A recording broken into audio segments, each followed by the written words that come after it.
Helen Mirren plays the frequently lubricated family matriarch Maeve Harrigan in the Paramount Plus crime drama MobLand. Her connection with her adversarial grandson, Eddie Best, captures her instability. MobLand, which stars Pierce Brosnan, Tom Hardy, and Paddy Considine in addition to Mirren, follows the adventures of the several Harrigan Irish crime family members and their closest friends in contemporary London, as well as the various groups that resist them.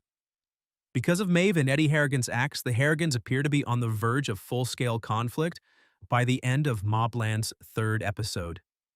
In the most recent episode, Eddie Anson Boone helped Tom Hardy's Harry stop the Harrigans from escalating into an explosive confrontation with the Stevensons.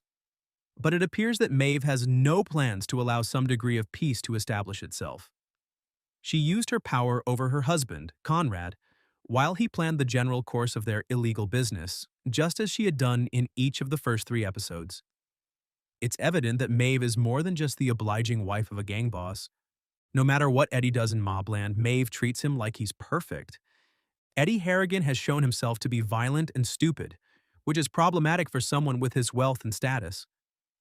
Even though he denied it at first, Eddie's brutal killing of his competitor Tommy Stevenson was revealed in MobLand Episode 3. He bribed a man named Valjean to dispose of the body after stabbing him 50 or 60 times, but he neglected to do so until Harry arrived. The murder serves as a clear prelude to a full-scale conflict between the Harrigans and the Stevensons, their rivals in South London who dominate the fentanyl segment of the city's drug trade. Maeve is ecstatic about Eddie's efforts, but Eddie's father, Kevin Considine, is so enraged that he punishes his son with a cattle prod. Her affection for her grandson is evident in Episode 2 when she gives him cocaine from her bra, but it was solidified in Episode 3 when Conrad received the proof of his guilt. Conrad is about to reprimand Eddie when Maeve interrupts him, calling him a true Harrigan for taking on an enemy and instructing him to express their strong support for Eddie's behavior. I think Maeve knows Eddie's actions will lead to a war with Richie. It is evident that Maeve has a method to her madness, even though part of her actions are probably a result of the wine glasses she holds in her hand all the time when she is awake. In order for the two families to conduct business under the terms of an uncomfortable truce, Maeve had urged Conrad to take actions that would draw the Harrigans closer to conflict with the Stevensons, who had, up until now, operated in a different drug trade and region. The most blatant example is her support for Eddie's murder. Although her motivation is yet unknown, Maeve is obviously interested in a battle with the Stevensons.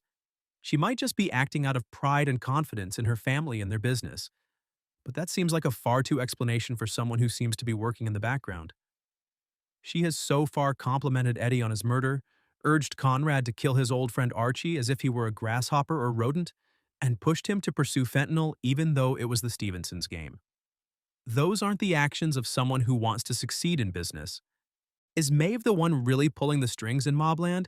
Although the directives are officially coming down from Conrad, it appears that Maeve is the one making decisions for the Harrigans. So far, he has largely been her puppet, obeying her orders to kill Archie, not confronting Eddie for killing Tommy Stevenson, and most recently, deciding to take the most powerful members of the Stevensons' criminal organization, whether or not the Stevensons move first. Her plot for Veron is further proof that she is especially cold and vicious when it comes to murder. Veron is the mother of Tommy Stevenson, who was recently killed, and the wife of Richie Stevenson. Maeve explains that their first target should be Veron, not Richie, after telling Conrad that they should target the Stevensons directly and the fentanyl trade in London. First of all, regardless of whether they both genuinely like her or not, she knows where and how to reach Veron. Second, she expresses her desire for Richie to endure more pain before passing away. Conrad appears reluctant to follow through on this needlessly harsh turn of events, but he does, demonstrating that Maeve may be the most dangerous character in MobLand.